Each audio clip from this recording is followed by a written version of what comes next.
Hello and welcome to the Schooner Pod, where once again the Oklahoma Sooners are Big 12 champions, defeating the Iowa State Cyclones in an absolute nail-biter that went completely down to the wire.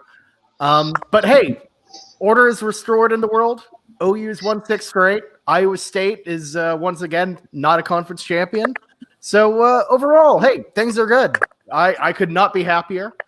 Unfortunately, the dream of OU in the playoff is dead, but let's be real, that was never going to happen. But hey, we'll make do with what we have. Joining me today, as always, Jameson Maxwell, Ty Lee. Guys, how are we feeling after Saturday's championship game? Jameson, I'll let you start. Yeah, I feel it's the same old. What I thought could have happened in that first half. We got out, we punched them early, but Lincoln Riley just has some kind of plan where he just puts on the brakes in the second half. And I at this time, I don't even know if it's him. I don't know if it's a player thing. I don't know if we're getting pumped up in the locker room, not enough at halftime. Because what is he scheming to save up for? Like he's not saving up for the Cotton Bowl. There's been times where it's like he's up versus Georgia, in the Rose Bowl. It's like, oh, he's saving up for the championship game. This was like our end-all, be-all. So I kind of have a sour taste in my mouth right now, but, happy that we got across the finish line. It was certainly a frustrating second half, and really just from the second quarter on. It was a little conservative, a little weird. Felt very, for my soccer heads out there, felt very Jose Mourinho-esque, where you get out to a big lead, just try to hold on for dear life, which makes for very annoying football watching. But, hey, you make do with what you can. OU won. That's what matters. Ty, your thoughts? Yeah, I think really the things that we have to really hit on and improve on is all offensively. The defense, I think, played really well. We held a team to 21 points. We held a top 10 team to 21 points. So I don't know, what you want to really criticize with the defense there. I think maybe I think Iowa State is hard because Matt Campbell is a really, really solid coach. I think we all agree on that, and they adjust well. They obviously adjusted really well. I will say that, I don't think we were super flat after half. We came out and had a wide open touchdown that was just dropped by a guy that hasn't played all year. So he was maybe a little rusty, even though we saw sort of the same stuff from him last year. But it's, had that been caught, and we had a touchdown in the third, I don't think the game would have ever even been as close as it was. And you guys are shaking your heads, but I'm not trying to attack him personally. I'm just saying schematically, we had a guy wide open in the end zone and a pass hit his hand. So I don't want to attack the scheme too much and say that, oh, we couldn't even, hope to score because, our scheme worked there and we left a touchdown on the field. Well, for me, I don't think I was really necessarily disagreeing, but more just man, we really were inches away from breaking this thing open. I really feel like OU just was on the doorstep of having that game be a lot easier. A lot of opportunities were provided to OU, and honestly, if they lost this game, it would be an all-time botch job, given the amount of turnovers that OU snagged, the amount of mistakes that Brock Purdy made. It was there, and it probably shouldn't have been as close as it was, but really it could have been much, much worse given what Iowa State was giving us. Jameson, what were you thinking there? Yeah, I don't know how the way you're putting it, Ty, with wide open drop. This isn't the same kind of drops we've had with problems with with Theo Weiss.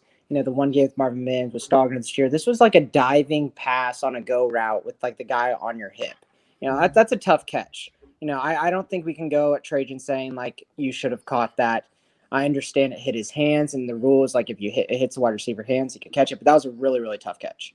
So I'm not going to. Yeah, no, and that wasn't really the point, because I know I'm known to make sort of little attacks like that, but I was trying to speak more to the scheme. Whereas we had a play where a guy was able to get both his hands on the ball in the end zone. I understand, it wasn't a super, super easy catch, but it's not like we were coming out just super, super conservative. Like, I think that was a 20-yard, 25-yard shot. So we were taking jabs.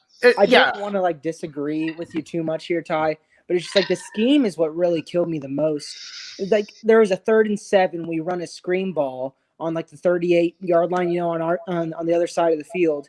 That is a play that you do whenever you're going for it on 4th down, and you get a screen for 5 yards, and then we punt it after that. We run it on 3rd and 8, 3rd and 7. What are we I don't get that. That is the epitome of conservative, and if you're going to do that, you've got to go for it on 4th down with such a high-powered offense. If you're running conservative plays on 3rd down, it just doesn't make any sense. Put the ball in the hand of our MVP this season, of Spencer Rattler, who played the best game on the offensive side of the ball, and let him do work. Don't give it to the wide receiver and hopefully he can get the 3rd down. Don't give it to a guy that's running behind our offensive line, which had another bad game and resulted in 2 benches. It doesn't make any sense to me in the side of what the play calling was on the offensive side. Well, it was just confusing more than anything because, it was just very simple, very, basic run, pass, punt sort of deal. And then you had a lot of someone's audio is acting weird. It's okay. And then you had a lot of so it was run, pass, which is just very simple bread and butter type of stuff. But then, whenever they would pass, it was just always on weird situations. Like, for example, that 3rd and 2 or 3rd and 1 at one point where we went out of an empty shotgun set, not even threatening a run, which kind of goes against the entire point of throwing on 3rd down. Because you would think on a 3rd and 1, you're going to throw, you might run.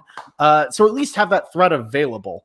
It was just a very weird, confusing, all too familiar half from Lincoln Riley. And I don't want to knock the guy.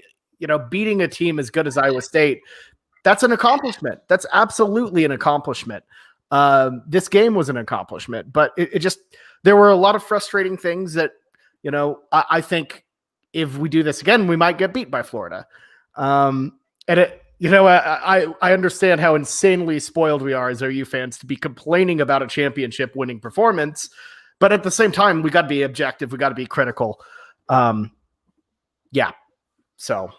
Yeah, I think one thing to hit on that isn't important, and I'm going to try to analyze it maybe a little better than I usually do, but I think anyone that listens to the Schooner Pod regularly knows that I have a bit of a vendetta against maybe some of our bigger name receivers just because of what you would expect from them and then their output. And I think this contributes really offensively. Is we look at our leading catchers, and we have Marvin Mims absolutely living up to expectations. Amazing, true freshman. And then the next person in number of receptions is Ramondre Stevenson, which, okay, that's fair. He's on the field a lot. But then we have Braden Willis. And Weeze is tied with Willis. But if you go back and rewatch the game, or if you notice while you're watching, Drake Stoops was out there most of the time. He only had 1 reception. He had a couple targets, and he dropped it a few times. But I don't know as a Sooner fan what that's telling me when I have, OU has 4 sophomore or freshman 5-stars. We have Charleston Rambo, who was a big name for a while, who had 1 target that he dropped. But when I go out there and see, Drake Stoops is a starter and is constantly out there. Like, Drake Stoops is the guy in the past that we get in garbage time. Everyone cheers. He's Bob Stoops' son. And it's worrying to me in terms of the future that we have Stoops out there, because we don't have him out there because his dad was the coach. Like, we have him out there because he's the one performing. And I understand Bridges, he had a rough season last season. That's understandable. He was a freshman, and now he's coming off a huge, he's missed the whole season. So I'm not going to fault him for his, targets that he missed. But some of the Weeze is sort of stepped up, but like Hazelwood and Rambo especially, like they're not living up to hype. I think it would just be silly to criticize Jaden Hazelwood just because of his injury. Okay, I forgot. Yeah, I forgot. he was out with an ACL the whole year. Yeah, he's only a straight line guy. Well, I forgot about that. He also had the catch of the game, without a doubt. That remarkable Rattler pass, triple coverage, beautiful ball, and just an incredible catch from Hazelwood, who got hit on 3 ends. So yeah, I mean, like it is tough. His first game was against Kansas, and that's an injury that you have to work your way back into. And you can get live balls and everything against KU and everything, but you're kind of limited. And I think he's on the path back. Yeah, and with him especially, it's one of those things that I personally would like to see. Maybe less use out of him, because if he's not at a point where he can really, really perform, let's get him some targets here and there in the game. But, it's one of those things like, yeah, we want to get him game experience, but if he's at a point where he's really that handicapped by it, I don't want to risk his re-injury, not just for the team, but for him as well. Like he's a guy that potentially, can go on after this and make it a living for at least a few years playing football. Because we all know his degree from OU is probably something absurd that's not going to help. So, let's not career injure the guy. Absolutely. By the way, timeout. Jameson is having some technical difficulties, so we are going to take, I guess, kind of a break from talking about the pod. So let's, just kind of hang out for a little bit and wait for Jameson to come back. There he is. Hold up, Jameson, you doing okay there, bud? I'm here. It's just the phone audio is just I don't want the static. I'm just trying to get my laptop started. Here, let me work on your audio a bit. That's it's a little bit from. It's because it's coming from the phone and it has. Do you have any headphones you can use? Safari on the phone does not let you use headphones on this. Rats. So that's right. So I'm just trying to get my laptop to start, which my laptop is just annoying. So y'all just do your thing. Yeah. If my view reflects it, you have by far the best camera quality of anyone. So if you want to just write notes and hold them up, that could work too, I guess. Okay. Not great y'all for do the your podcast thing. format, but Jameson, your audio is a little bit better since you've rejoined. So what's your take on the receivers in this game and, the importance, having Stoops in there that much? What's your take on that? I think it was just about what it's been like the whole season. We had a really good game from Mims, that's been consistent like that, and just kind of less than stellar, games from the other guys. I did not see as much of Rambo, which I guess is kind of a good thing. You guys talked about the Jaden Hazelwood catch. That's the tip top of what you're going to get from him. A straight line, jump up in the air and go make a contested catch. He still has extremely strong hands. That wasn't gone with the knee injury.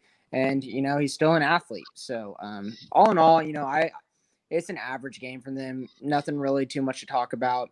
But Mims doing that in the Big 12 championship game is just great. And then, that's our number one guy moving forward. No doubt about it.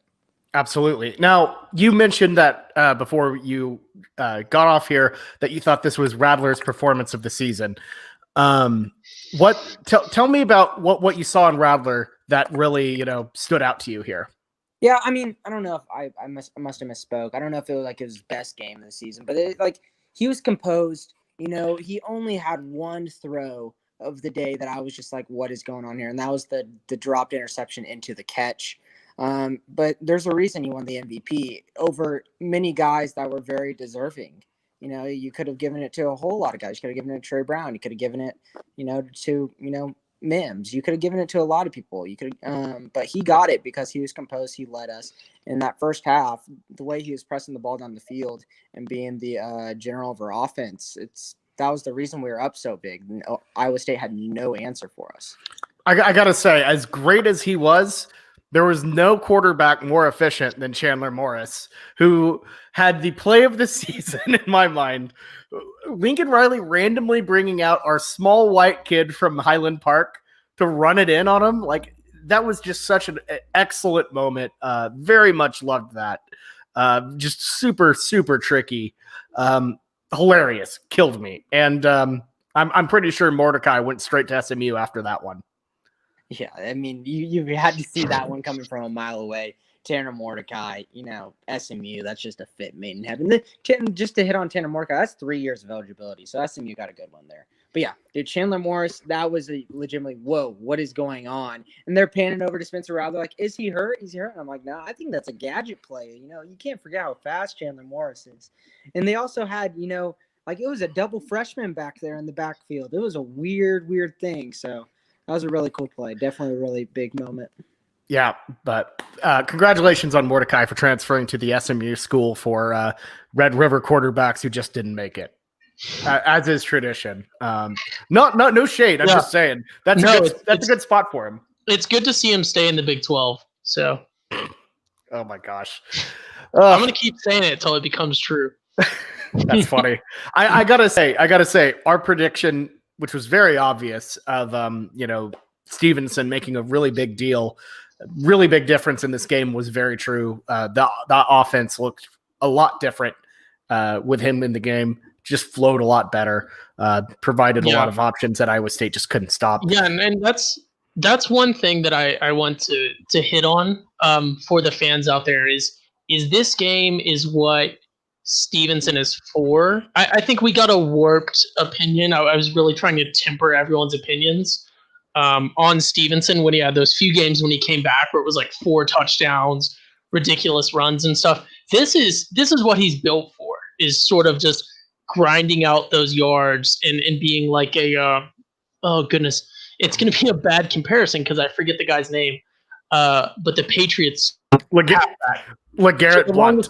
Yeah, you never saw like any crazy stats because he's playing alongside like Tom Brady and everybody else. But like he's there to just grind out this. Like he had 5.4 yards per carry. So I don't want anyone to look at his stat line and be like, oh, Stevenson didn't have any touchdowns. He didn't have any like absurdly long runs. Like we lived out the over. Like he was way overhyped. Like he had a long of 24. Which with 18 carries total, I don't think that 24-yard really skews his average that much. But yeah, average 5.4 yards per carry.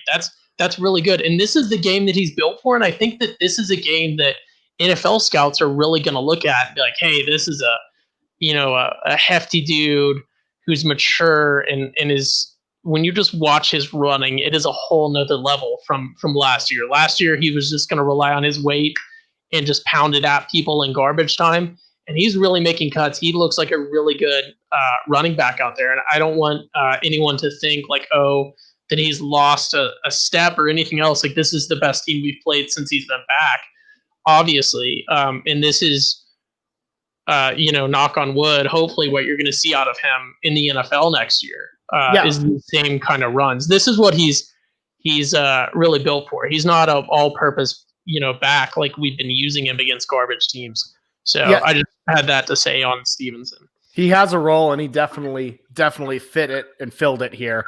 And like you said, he for an NFL type of scout, you're looking at this guy not to be an every down back, but a very solid goal line guy who can catch the ball, reliable hands, all that sort of deal. I think he's very effective in that front. But Ty, overall, who is your MVP for the offensive side of the football this game? Who offensively?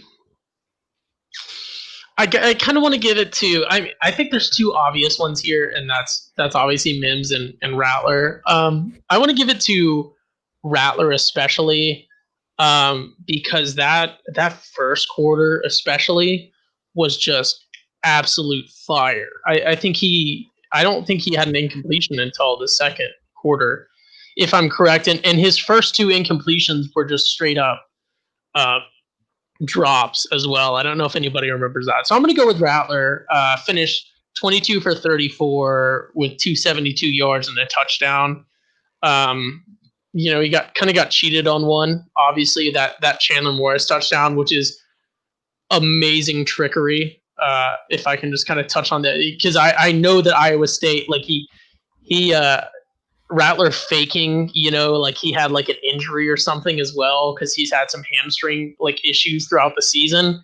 That is just outstanding, trickery by Lincoln Riley and by Rattler, for Rattler to kind of limp off and them to throw in Chandler Morris like that, knowing that Iowa State would ignore him. That's just amazing to see from OU. But I got to go Rattler for my offensive MVP. I mean, it's just too simple. The guy really brought everything together. He definitely was the best player. But I'm going to give it to a guy we just spent a really good time talking about. And I'm going to give it to Ramondre Stevenson because he was the difference in this game. I think his ability to keep the offense steady and provide a bit of a relief when things broke down for Spencer really was massive. I think that really changed the game for OU going forward. But just between this game and the regular season matchup, he was the difference on offense. And, no disrespect to Rattler, who was great, definitely the best player, but the guy who is the most important or the most valuable for OU here, I think it's definitely Ramondre Stevenson. He provided the biggest difference in between here. All right, timeout again. We're going to go programming note here. Jameson is still working on technical difficulties, so I'm trying to figure out that because I don't know. I don't want to just boot him out for like one of the most important podcasts we've had in a while. There you go, Jameson. Just pop on really quick. Let us know who your MVP was for this for the offense. It's Spencer Rattler. I'm sorry that I can't get consistent time on. I'm just trying to get better audio quality so the people. It's all good, buddy. You're good. Crazy static, but yeah, it's Spencer. Ramondre could have had a better day. I understand we're giving him a lot of praise. He could have even had a better day if our offensive line was competent. Our offensive line was so poor that we benched Eric Swinson finally again. Just absolutely letting Spencer Rattler get destroyed on the edge. Spencer could have been a lot better too if he had had more time to pass. And also, Tyrese Robinson, that was another long time coming, a guy that I could see getting benched next year for Chris Murray. Chris Murray, is our future center. But he needed to be in, honestly, and it was so needed. So give me Spencer Rattler, but it could have been Ramondre if you'd have had more help. Absolutely. I think that's very fair. Because again, I think, it was not a perfect game for Ramondre, but I think he was the difference. Just a little bit of Ramondre went a long way in this because our running game and our running backs were not that great against Iowa State. O-line, basically the same thing, but I don't know. I think he's a difference. Moving on to the defense. Now, a lot of people will talk about Trey Brown, and we definitely will go on in depth about Trey. Definitely, I think if you had an overall MVP, that's what I'm giving him. That's who I'm giving it to. But what an incredible game defensively, I think, stopping Breece Hall, who only, I believe, had 75 yards, which is very impressive. We struggled a little bit on defense. A couple breakout games from Kohler and Robinson, that really standout receiver of theirs, Big 12 newcomer of the year. But in general, I think defensively, one of our best, if not the best performance of the year. Ty, your thoughts on the defense? Sorry, I was reading ESPN. Are we doing game balls or we just shifted to defense? I was shipped. I thought we were gave Rattler. I thought Rattler was the de facto game ball. No, okay, yeah. I just didn't know because of the time if we were doing a more in depth sort of chewing on the defense, so to speak. Yeah, fair enough. So I really think. Oh wait, no, we're chewing. We're not going straight to game balls. No. Sorry. I see what you're saying. I was just, because of the time, I understand we're a little delayed because Jameson's technical difficulties. So I think as a whole, I'm just going to get the obvious right out of the way because I think anyone that listens to the Schooner Pod knows we're not super high on Buki. I don't know that anyone is. But I do want to say props to Buki. He met the Schooner Pod standard for him, which is just no egregious penalty and no given up touchdown or turnover, which if you look at his, career at OU, he is going to have both of those in every game. Just statistically speaking, he's going to have a 15-plus yard penalty and also single-handedly give them a touchdown or turnover. He did neither this game, which is sort of the standard for him. But I think on a deeper level, because he does play safety, I think that speaks to the performance of the guys in man coverage, the linebackers in the D line as a whole. That because I think Buki, if given the opportunity, absolutely would have blown a play or just done some heinous penalty. But I think that our defense didn't give him the opportunity by stopping things prior to them becoming sort of an issue that the safety had to deal with. And I think a part of that also it can be credited to Alex Grinch just schematically. I think we were excellent on defense in terms of scheme. I think most of their big plays were sort of, just individual mismatches. Brees Hall mismatched a lot of guys. And then their plethora of 6'5" plus corn-fed captains playing, receiver and just absolutely, beating our guys that are like 5'10", 5'11", trying to cover them. Still, there's nothing we can do about that until we get taller guys. Like you could have the least skilled person in the world, as long as they were taller than our receivers. There's not really a lot you can do. So I think outstanding game. If I had to really hit on one thing, it'd be the D line. Their stat line, again, not as impressive as it has been in other games in terms of sacks and things, but they were able to get that pressure a lot of the time, and get some pressure on their quarterback. And he's not a guy that throws well or performs well under pressure in terms of someone coming at him. And I think we did a really good job on the D line again, and I think that really made the difference. And obviously that has to do with Brees Hall, being held relatively. I think he did better than you guys are giving him credit for.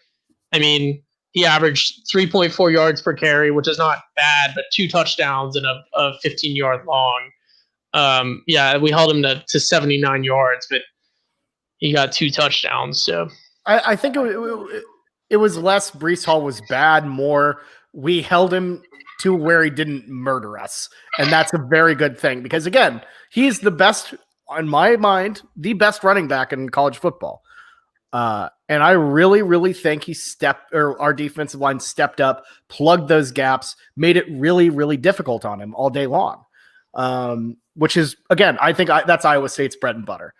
And Purdy, I think he's a okay quarterback. He put up some gaudy numbers, but he's a guy, if you have him throw the ball, if that's your first option, you're going to have a lot of mistakes. You're going to have a lot of turnovers. You're going to have a lot of, kind of hastily made decisions.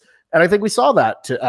I think we really saw that in this game because he was not, again, you can look at the 322 yards. You can look at the over, 50%, completion percentage or whatever, but that was not a great game from Purdy. He the frustration he had was the difference in this game. And when we look back at that first Iowa State game, one of the biggest issues we had were not taking advantage of things Purdy was just giving to us, things that we took in this game. So that is a huge plus, I think. We got Tom over here. He's with me. He believes that Stevenson's the MVP on offense, and he believes the D-line was the defensive MVP.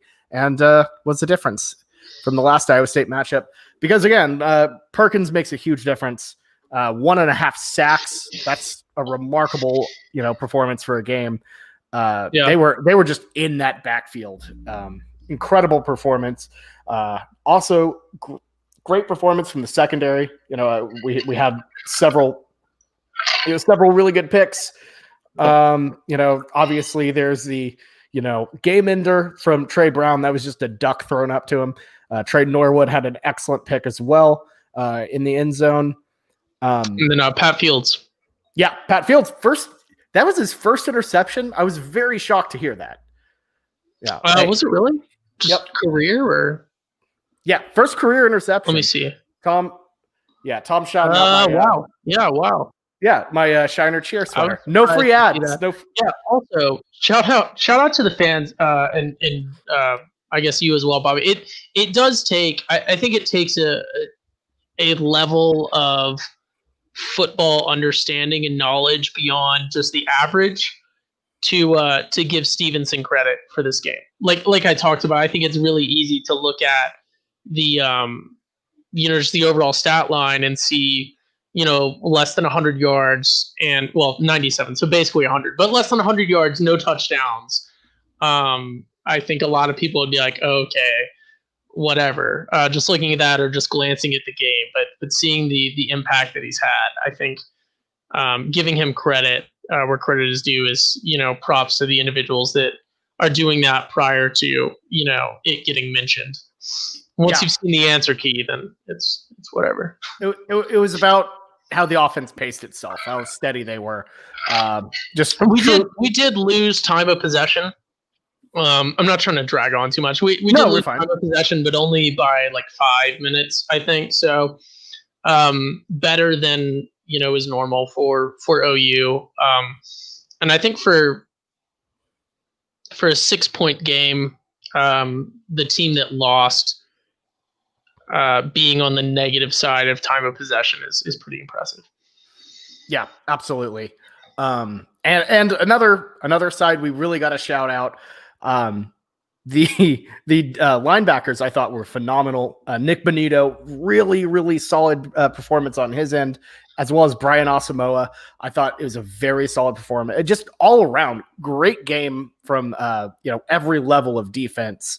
But we saw some big plays out of those linebackers. They're flying around. They created a lot of pressure as well. This speed D is finally coming into fruition. This form, just the final form that we've wanted to see, and I'm just so absolutely thrilled. Let's see, is Jameson here? No, he's in and out. Jameson, if you can hear us, pop on in whatever you want to give your thoughts on the defense.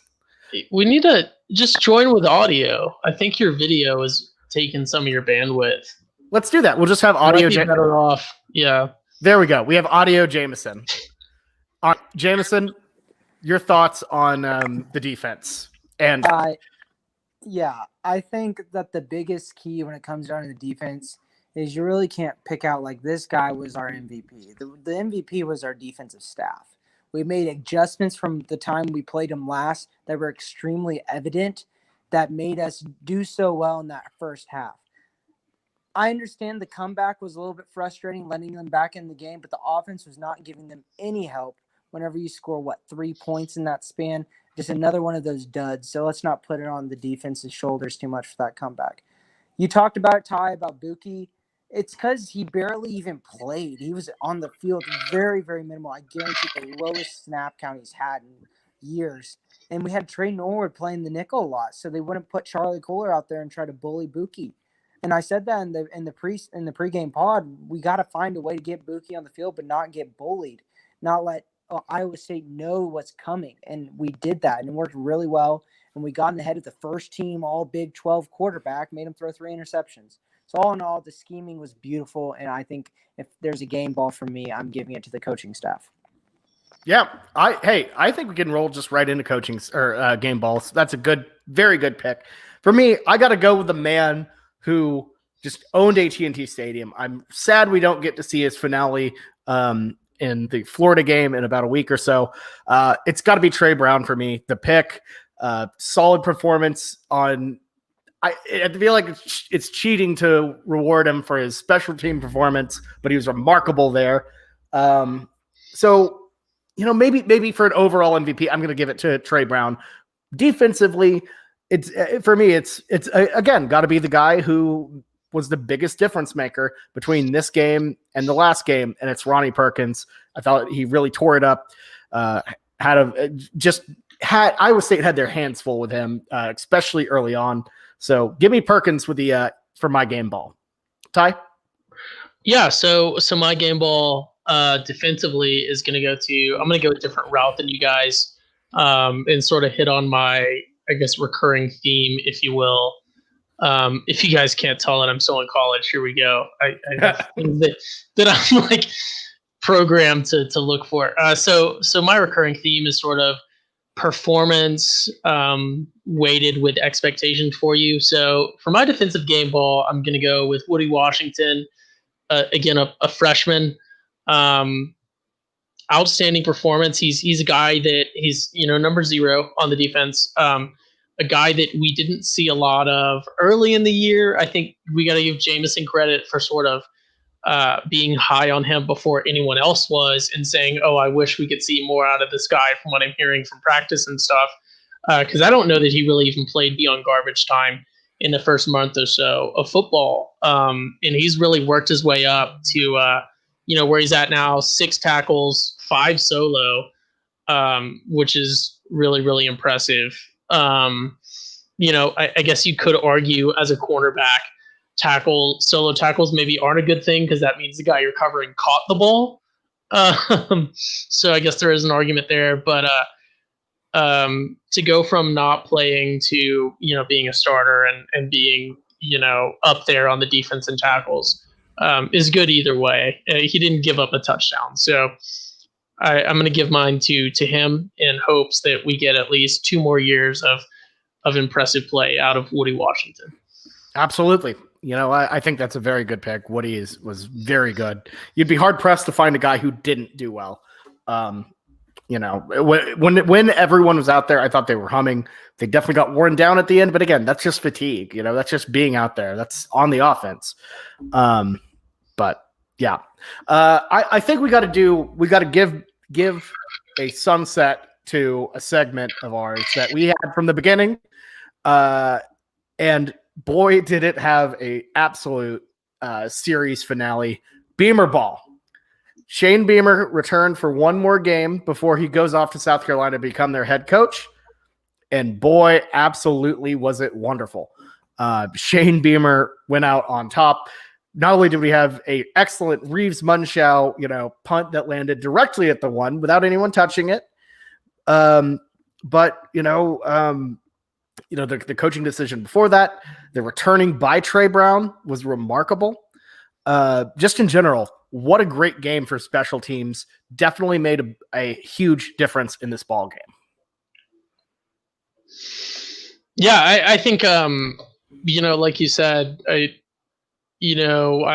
super, super happy that we got to have Shane Beamer while we had him. I think he is, from what I've seen and sort of heard and read, an outstanding coach. He never really got a chance in his roles on OU staff to be super visible on every game. Being special teams, and then the few positions he coached, he wasn't really calling plays super often, because I do believe that some of the special teams Riley also has a hand in. I don't think he's solely calling play. I would assume that Riley is calling most of the special teams plays and decisions. But awesome to have him. Obviously, the son of Frank Beamer, and he's going on to do bigger and better things at South Carolina. So super happy that we had him for the time that we did, and glad that we could propel him, because he's been in sort of the role that he's in for a good time now. So glad that we could propel him in his early 40s to a head coaching role in the SEC. The SEC East. But South Carolina, they're a big budget and high expectations. So I really hope he does well there. And he's an East Coast guy. He grew up in Virginia. So culturally, it's broadly the same down there in South Carolina. Having lived in the Carolinas and Virginia for a few years, I can say that, I think. So, that punt, I know I texted our group about that. That was just tremendous. Shout out to Iowa State for trying to fake us there. They did that thing where the receiver sees that it's going to be close to the end zone. So he kind of acts like he sees it up at the 20 and draws all the defenders in. But that punt just landed on the 1 and just moved laterally and stopped. And, outstanding play call by Iowa State, because in most cases, when he sees the punt going there, you're going to go for that touchback. And our guys did fall for it. That's why no one touched it. But yeah, outstanding punt. And again, our thanks to Coach Beamer, and Beamer ball, I guess, is leaving OU. But I'm sure with the Schooner Pod's affinity for other teams, outside of OU that are just meta. I'm sure we will cover more South Carolina in the years to come. Absolutely. It's the first bit of I guess the Lincoln Riley coaching tree. So that's another pretty fun part. Hopefully the only one this year. I don't want to dive into to that. One more year is all I'm asking and all I'm expecting. You know, I don't want to hold people back in their careers, but you know, who knows? Maybe we can hire. I don't know, but yeah, one more year is all I would like. I think that's all we need. Man, don't you put that evil on me? I don't need another defensive coordinator to leave for Arizona. And as an Arizona State fan, also just credit to him. I don't want to see him go into Arizona. You know, we're talking about Alex Grinch. There's been rumors that he's sort of interviewing for the Arizona head coach job. I don't want to see him going to Arizona State because I think he'll be fairly successful there, at least in state. So, you know, I am double against him leaving because I don't want Arizona to not be the best, or Arizona State to not be the best team in Arizona. And I don't want him to leave OU at least until next year. So fair enough. Jameson, I think you want to take here. Yeah. So there's reports that he's not interested into this job, and that's pretty smart. So why would you want to go to the Pac-12? If you denied the Washington State job, which is like his comfort zone, and now you want to go to Arizona's like dumpster. Yeah. You know, there's reports that he does not want to. You know, it'll be leaked out that Alex Grinch, you know, is considered for this job. You know, I don't know if that's on Alex Grinch's side that they want him, like his name being out there to help him get, you know, higher affinity for other jobs that are better than that, or if that's Arizona trying to, you know, push the narrative. So I mean, the former, but the moral of the story is I do not think, from what I've read on the sites, that we should be worried at all for him leaving for Arizona. Yeah, I think if Grinch were to go somewhere this year, it would be Auburn. Hot take, just trying to get it out there on the record. But yeah, I agree with Jameson. Yeah, I'm so sorry. I blinked really hard there. Yeah, Auburn, what a mess that is. I don't even know if you'd want to do that one, mainly because you'd be out of a job in a year because they would, you know, be so mad about anything you did. But, anyways. I don't know. They held on to Gus Malzahn for forever. Yeah, fair enough. But I guess the Natty extended his career by however many years. There are only two head coaches in college football with a better record. Or actually, no, there's only one head coach in college football with just as good of a record as Gus Malzahn against Nick Saban, and that's Les Miles. So, like, that's a big deal. Jameson, I want to know what your take is here. I don't know where you're going with it, but I want to hear it. Audio is really bad, but Auburn already hired Brian Harsin, the Boise State coach, so no worries there. Awesome. Yeah, for sure. But yeah, I don't think you got to say goodbye. I did hear what you had to say. I'm sorry. Okay. What's your farewell for not Alex Grinch? Sorry. No, don't like that. No. Farewell for Coach Beamer, because your last thing you talked about was before that was I guess the Grinch rumors. So anything you have to say about Beamer before he goes? Yeah, can you hear the really static right now, or are we good? It's a little staticky. Okay, well, just don't worry about it. Frank Beamer, East Coast guy, recruiting was the biggest thing. We'll see how he does as a head coach.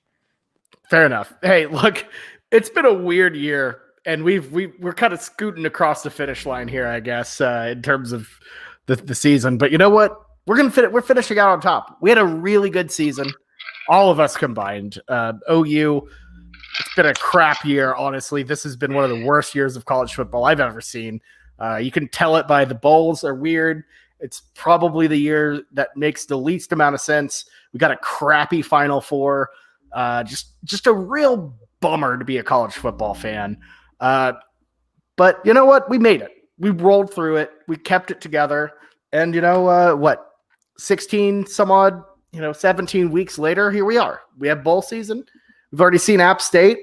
BYU is currently killing some team, and our UCF and Boca Raton. So, we've made do. But anyways, we have another bowl to talk about. or another game to talk about. Yeah. Hopefully, assuming COVID doesn't get to it, which it might. But we'll do that preview later because, frankly, well, we didn't plan for it for one, and that's a good thing. But later on this week, we'll do a bowl preview of everything we have. All the bowls through December 26th. We're recording this on the 22nd, so there are a couple, little ones. If you still want to join the bowl picking, you're probably lost a bit of points, but it's still time to have some fun. I don't know, like it won't cost you or anything. You can enter for $250 instead of the $5, and I don't know. We'll see what happens there. But yeah, wild season, wild year we have ahead of us. And thank you for listening through all of us. Through all of it. It's been an absolute, just pleasure to do this show. And we have a couple more left. Don't know if y'all know this, but our next bowl pick'em is going to be episode number 100. We've been doing this for 100 episodes, not counting the weird ones we talk about sourdough for 5 minutes or, hot dog eating championships. But, to think where this started, where it's gone, from, booting it up and, Jameson's, room all the way back at OKC to, starting it out with Ty, for this year and to bringing it all together this year. It's been just a remarkable run that I've been very proud of. I'm very happy to keep going. The best is yet to come. We're going to keep building on what we've built, and we wouldn't be doing this without y'all, without your support, through all of it, because it can be kind of tough to just start something off out of nowhere. But we couldn't do it without your support. Y'all listening to us through the good times, the bad, the weird takes. Apparently technical, the horns up, the technical difficulties here and there. Did I get caught? I did catch you there. I can't. All I'm saying is thank you so much for listening. It means a lot. And to Ty and Jameson, thank you so much. This has been an absolute dream so far. And, we've built something very fun and I can't wait to keep building it, see where it goes. And yeah, so that's all I have to say for this 100th episode of the Schooner Pod. Ty, any thoughts on number 100? Happy 100. I haven't been here for all of them. I've been here for some of the most absurdly off-topic ones of them. I don't know if we're counting. Is Off the Wagon counting towards this or no? I counted our Off the Wagon college football one. Okay, yeah. So I've been here for some of the most off-topic ones, like college football traditions and we did one that was like Japan college football. So hopefully, we can find a way to share some of the older ones because those are some of our best work, I think. But I'm excited that we've done 100. Shout out to 100 podcasts commemorating OU's 50th conference championship. That's super cool. Anyone that is sort of obsessive compulsive, that's a really nice matchup there. But yeah, I'm excited to have been a part. I don't know how many I've been a part of. It's definitely not 100. Jameson, I think, has been sort of along the ride from the start. But yeah, I remember listening out in North Carolina and out in Virginia. So it's super cool to be a part of it now at 100. And, as long as OU keeps being good, I'll be here. I'm not a bandwagon fan, but I do love me some Crimson Tide. Oh, Lord. Oh, God. But yeah, no, I think that's a sentence right there. We have many more to come. So, absolutely. I mean, yeah, you and Jameson about 50-50, and then this year, you've been on for all of them. So it's been a good time, and certainly one of the things I'm most proud of in my life for sure. But Jameson, any final thoughts before we close out episode number 100 and move into the bowl season? Yeah, I'm sorry. Do I sound all right now? Yeah, you're good. Okay, I'm sorry to this trash producing on my end. Just very unfortunate. But yeah, it's been a really fun journey. I've enjoyed growing. with my love of sports and, talking podcast, it's a passion of my life that I wouldn't have it unless Bobby threw out the idea randomly at like 3 a.m. in the morning on Fassler a Hall. weekend, or wherever we started it, It's honestly, it's so fun. It's something I look forward to every single Tuesday night, and I'm glad that we have some people that listen to it and enjoy it as well. But we've got more good content coming for y'all, and hopefully it'll sound better in the future. Jameson, to be fair, no matter how bad your audio is, it cannot be nearly as bad as me coughing every 5 seconds in that first season. Yeah, or how bad Ford's audio is every time he's on basketball podcast remote. Oh my goodness. Yeah, no, audio issues or audio quality is not a stalwart quality of our podcast for sure. But either way, we built something fun. Thank you so much for listening. Boomer Sooner, y'all. Into the Let's Beat Florida. Okay, if you're listening live, I know I said we're going to do a bowl pick'em, but frankly, we're probably not going to do that because of technical difficulties. We'll work on that, I guess. I'm not really sure what to do, so we'll just kind of take a break. If anything, we might come back, we might not. But at some point this week, we will come back to talk about the bowl picks, and then definitely just have a big extravaganza for the Cotton Bowl as well. So thank you so much for listening live. It means a lot to us. I feel like I need to play some sort of weird video to like give you a treat here. All right. We're going to just leave with Borat. Jamison. Yes. What is this? Jamison. This is a Fruit in corner with Jamison. yeah,